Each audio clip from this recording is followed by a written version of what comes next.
Nós estamos estudando sobre padrões forçados. Pessoas forçam padrão todo dia para você. Talvez você já reparou isso, ou não estava reparando, mas nessa semana você notou que as pessoas ficam forçando em você alguma coisa que você não quer fazer, mas elas estão forçando. Seja na marra, como se dizia, né?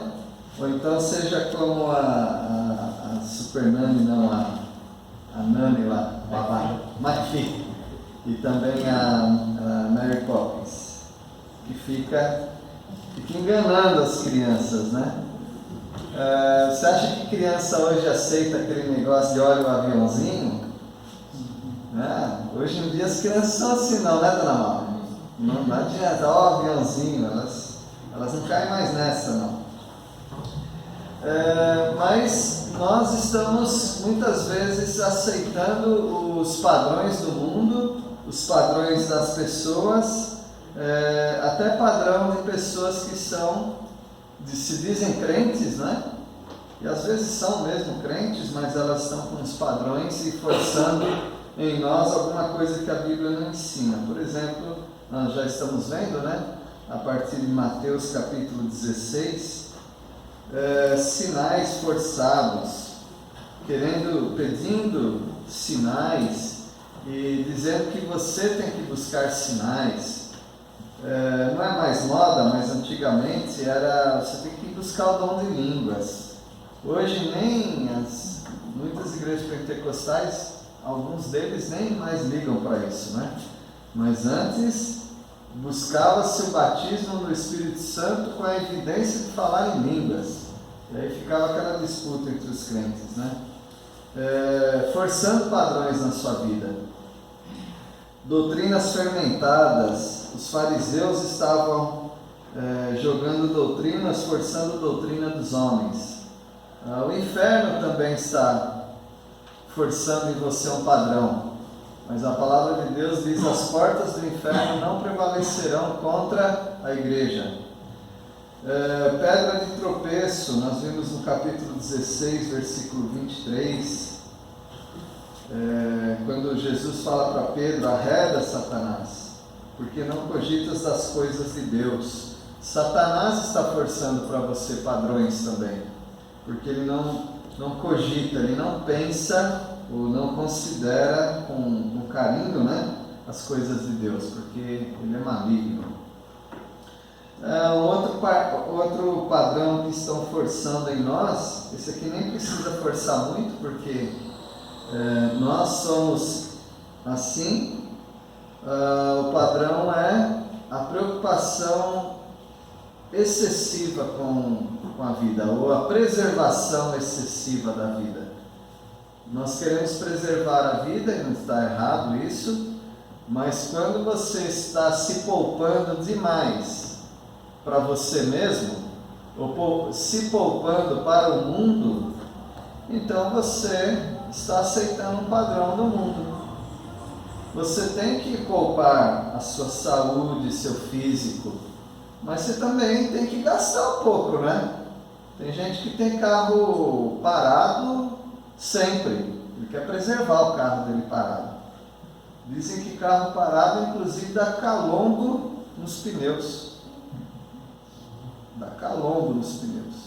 Então um carro é feito para rodar, para andar.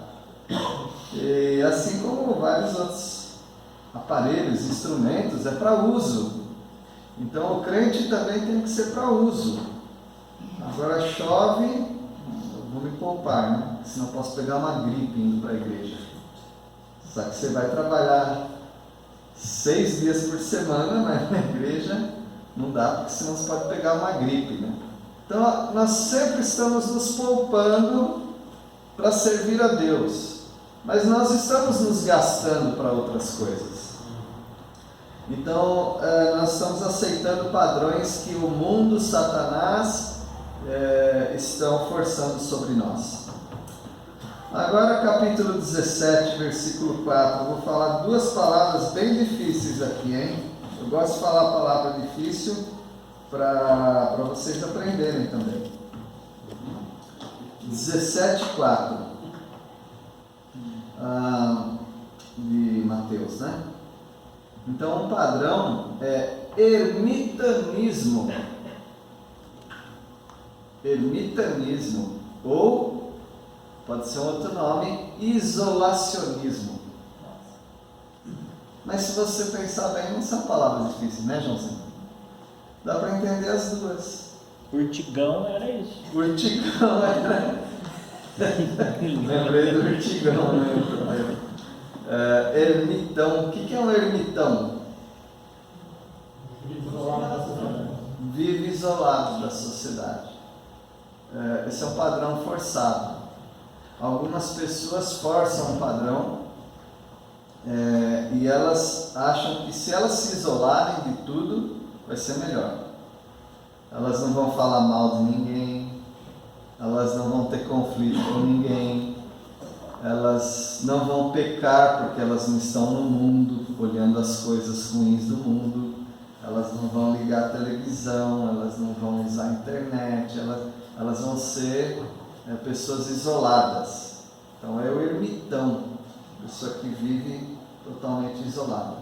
Então, algumas pessoas já fizeram isso na história da igreja. E tem pessoas que tentam fazer isso hoje. Hoje é um pouco difícil fazer isso. Capítulo 17, versículo 4. Alguém pode ler? O ermitão Pedro. Então disse Pedro a Jesus: Senhor, bom é estarmos aqui. Se queres, farei aqui 3 tendas. Uma será tua, outra para Moisés, outra para Elias. E eu fico na chuva mesmo. Né? Era o urtigão, né? O urtigão, vivendo na montanha, vivendo longe de todo mundo. Olha, chega uma hora que, se eu perguntar aqui, já teve vontade de fazer isso? Todos nós, né? Aí alguns falam assim, bom para você que mora lá em Peniel, isolado, vai lá morar um pouquinho para você ver. O isolacionismo, o isolar-se de todo mundo não resolve seus problemas. A palavra de Deus tem mais uma orientação sobre isso em Provérbios 15:1. Alguém pode ler? Provérbios 15:1. Tem pessoas que já moraram num mosteiro, né? Fizeram um mosteiro para viver separado de todos. Tem gente que faz voto de silêncio, tem gente que faz voto de pobreza, tem gente que se isola de tudo e de todos. Alguém pode ler Provérbios 15:1? A resposta branda desvia o furor, mas a palavra dura suscita ira. É bonito isso aí, mas não é esse não, eu errei. É 18. 18:1. O solitário busca o seu próprio interesse e insurge-se contra a verdadeira sabedoria. O versículo é muito profundo, né? O solitário busca o quê? O próprio interesse. E buscar o próprio interesse se chama egoísmo. Então, um ermitão, uma pessoa isolada, ele é egoísta.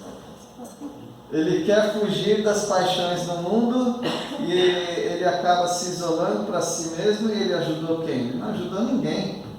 Você precisa estar no meio das pessoas. Você precisa ter uma sociabilização, estar no meio das pessoas. O crente fala, não vou ter amizade com ninguém do mundo. Se você não tem amizade com ninguém do mundo, só com os crentes, então como é que você vai testemunhar de Cristo? Você precisa ter amizade com as pessoas. Mesmo que você não concorde com tudo, mas você não pode se isolar, senão você insurge contra toda a sabedoria. É um egoísmo. Então esse é um padrão que algumas pessoas forçam.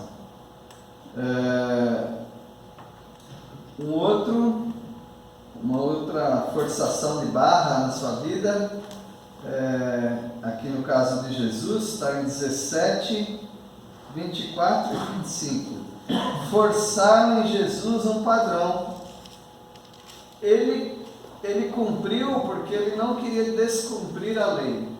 mas foi um absurdo que fizeram com Jesus. Quem que é o Rei dos Reis? É Jesus. Jesus é o dono do templo, porque ele mesmo falou que o corpo dele era o templo. Mas, é claro, as pessoas não têm esse conhecimento de Jesus e elas cobraram imposto de Jesus. E veja o que ele fala no capítulo 17, versículo 24. Quando Jesus e seus discípulos chegaram a Cafarnaum, os cobradores do imposto do templo abordaram Pedro e lhe perguntaram: seu mestre não paga o imposto do templo? As 2 dracmas, era o imposto do templo, não era do governo, era do templo. E o Senhor Jesus então foi aqui espremido na parede. Seu mestre não paga, não? Então estavam forçando nele um padrão. E veja o que ele responde no versículo 25. Perguntaram para Pedro, né? Sim, respondeu ele. Ao entrar Pedro em casa, Jesus se lhe antecipou, dizendo: Simão, que tu parece? De quem cobram os reis da terra impostos ou tributos? Dos seus filhos ou dos estranhos? Então Jesus estava dizendo assim, que esse imposto é um imposto forçado sobre os filhos de Israel. E muito mais para Jesus, porque afinal de contas, de quem que os reis cobram impostos? Você já viu algum rei cobrando imposto do próprio filho? Vamos pensar na sua casa. Tem algum pai aqui que cobra aluguel do filho? Vou cobrar da Agnes. Está saindo. Então, o Neto e a Priscila cobram aluguel do Rafa? Tem que pagar água, né? Aí, e ele paga direitinho? E a Priscila paga o que lá? Então, não é certo que os reis façam isso com os filhos. Então é um imposto abusivo. Mas o Senhor Jesus, ele diz no versículo 26. Pedro responde, né, no versículo 26.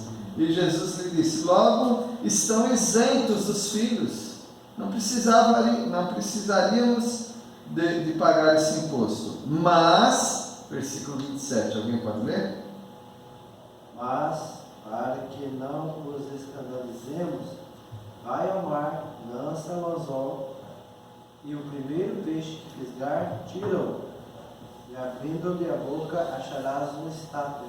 Toma-o, entrega-lhes por mim e por ti. Parece que um estáter vale por 2 dracmas, aí era o valor, né? Então o Senhor Jesus, para que não se escandalizem, vamos fazer isso. Então, meus irmãos, alguns padrões forçados na sua vida você tem que aceitar. Algumas coisas não são justas, mas mesmo assim faça. Faça porque não dá o que falar. E aí é melhor para você, é melhor para todo mundo. Tem pessoas que vão lutar por cada, não estou falando só de dinheiro, por cada argumento. Olha, deixa para lá algumas coisas. A minha querida está mandando lavar as panelas. Olha o imposto, hein? Olha o imposto da casa. Para morar lá tem que lavar panelas, não vai embora. É que ele reclamou, pastor, de uma panela, que ainda mais com a panela para lavar, então. Uhum. É que quando ela vai lavar, ela enfia tudo para na pia. Quando eu vou lavar, ela vai aqui tirando. Tá aí, né? Eu falei 4 dracmas, né? 4 dracmas. Duas para casa, 2 vezes 2 para um estátua. É um estáter. Não é um só? Mas eu acho que um estáter vale por 2 dracmas. Não, vai pagar para 2 pessoas. Cada pessoa paga 2, vale 4. Ah, tá certo. É verdade. Isso é para Pedro e para Jesus, né? Exato.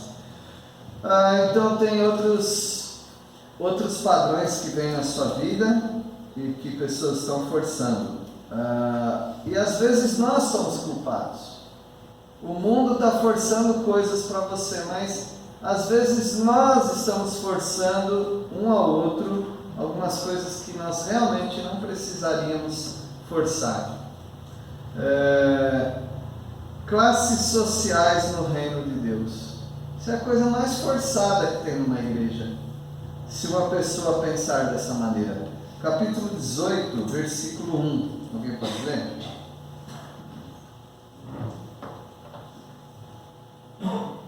Naquela hora, aproximaram-se de Jesus os discípulos, perguntando: quem é porventura o maior no reino dos céus? Eles estavam preocupados por isso.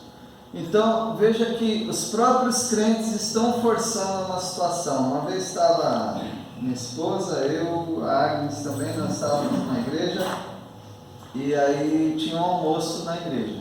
Aí foram fazer a fila. O pastor exigiu que ele fosse o primeiro. Ele, eu, não sei se tinha mais um pastor lá também, exigiu que os pastores fossem primeiro.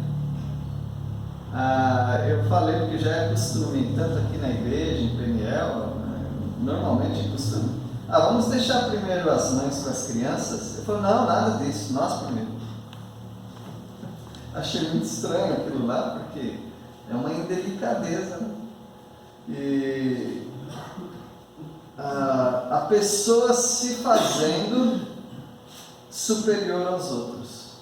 Então, às vezes nós forçamos alguns padrões.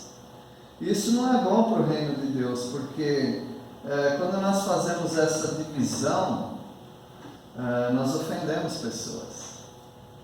Agora é claro que tem um líder da igreja, tem líderes na igreja, nós temos que respeitar a liderança, mas essa liderança tem que ser acessível. Vocês acham que Jesus era uma pessoa fácil ou difícil de se aproximar? Eu acredito que era tão fácil, que as crianças se aproximavam. Né? Era muito fácil chegar em Jesus. Dá a impressão que quando alguém chegava em Jesus, ele já estava com um sorriso para receber a pessoa. Ele era uma pessoa receptiva. Tanto é que multidões o seguiam. Tudo bem que muitos deles eram por causa do pão, por causa da cura, mas eu acredito que nesse meio tinha pessoas que seguiam voluntariamente. Por exemplo, Lucas 8, versículo 2 e 3, nós vemos que mulheres seguiam a Jesus dando dos bens dela. Elas davam dinheiro para Jesus. Então, e ninguém forçou as mulheres aqui. Elas faziam porque elas eram muito gratas. Pelo menos uma delas tinha demônios que Jesus expulsou delas. E como gratidão elas faziam isso. Então nós não devemos ter esse pensamento de quem é maior entre nós. Versículo 5, 4, alguém pode ler? 18:4. Portanto, aquele que se humilhar como esta criança, esse é maior no reino dos céus. Então, quem que é maior? Quem se fizer menor. Esse é o maior no reino de Deus. Então nós não devemos forçar essas situações nas pessoas, porque Deus não se agrada disso. Vamos ver mais um pouquinho. Um padrão forçado sobre nós. Escândalos. Eu assisti um vídeo de uns 2 minutos hoje, de alguém falando mal dos pastores. Eu fiquei envergonhado na frente do sujeito. Ele nem estava me vendo, mas eu estava vendo ele no vídeo. Mas eu estava envergonhado, porque o que ele estava falando contra os pastores era uma coisa muito triste. De pastores arrancando dinheiro das pessoas, enganando as pessoas. Esses são escândalos. Então eu oro para que Deus arranque esses pastores. Não sei por que Deus demora tanto, mas às vezes nós temos pedidos de oração que não são respondidos logo, como o dirigente falou. Veja os escândalos, 18:7, alguém pode ler? Quanto sofrimento haverá no mundo por causa das tentações para o pecado? Ainda que elas sejam inevitáveis, aquele que as provoca terá sofrimento ainda maior. Então um dia esses homens vão sofrer, mas eles causam muito escândalo, eles forçam em nós uma vergonha. Não era para a gente ter vergonha do Evangelho, mas teve um escritor que escreveu, acho que era o John MacArthur. John MacArthur escreveu um livro chamado Com Vergonha do Evangelho. Porque Paulo disse: eu não me envergonho do Evangelho. Ele disse: eu me envergonho. Eu me envergonho do Evangelho. Veja o versículo 17. E se ele não os atender, diz-o à igreja. E se recusar a ouvir também a igreja, considera-o como gentios e publicanos. Porque está causando vergonha para o povo de Deus. E o 29 e 30, outra pessoa pode ler? Então seu conservo, caindo-lhe aos pés, implorava: sê paciente comigo e te pagarei. Ele, entretanto, não quis, antes, indo-se, o lançou na prisão até que saldasse a dívida. Esse escândalo foi pela falta de perdão. Então o que nós encontramos? Pessoas escandalizando o Evangelho, pessoas precisando ser expulsas do meio do povo de Deus, e pessoas brigando umas com as outras, sem perdoar umas às outras, e trazendo uma maldição sobre nós. Então, há pessoas que vão forçando um padrão na igreja, de tal maneira que nós nos sentimos envergonhados, nós que queremos andar com o Senhor. Então, estamos caminhando e vamos parar por aqui, mas lembrando então desses princípios, de que a igreja pode estar sendo apertada por alguns padrões que não precisavam. Então, pessoas que querem se isolar do mundo estão forçando isso para você. Pessoas então que estão, no caso, cobrando imposto, né? Ou pessoas cobrando dos crentes coisas que não precisavam cobrar. Por exemplo, quando você ouvir uma notícia de que fulano de tal roubou uma loja e ele era evangélico. Mas se um outro de outra religião roubar uma loja, ninguém fala qual era a crença dele de batismo, né? Mas então eles forçam sobre nós algumas coisas. Também nós nos forçamos uns aos outros quando vamos fazendo diferença, um maior do que o outro. Nós precisamos amenizar essas diferenças para não ser tão grande assim. Escândalos. Algumas pessoas já forçaram alguns padrões. Por exemplo, pastor é ladrão. É um padrão forçado já. Evangélico não paga as contas. Isso é um padrão também que já foi forçado, porque evangélico é caloteiro, coisas assim. Por causa do mau testemunho de alguns, esses escândalos se tornaram padrão, infelizmente. Deus abençoe sua vida, não deixe que o mundo vai moldando padrões na sua vida, e também você contribua para a obra de Deus no sentido de não forçar um padrão, para que as pessoas falem: crente igual esse aí, não quero ser, né? Porque muitos crentes dão mau testemunho. Que Deus os abençoe. Vamos orar. Agradecemos, Senhor, porque temos o padrão que é Cristo Jesus e queremos ser iguais a Ele.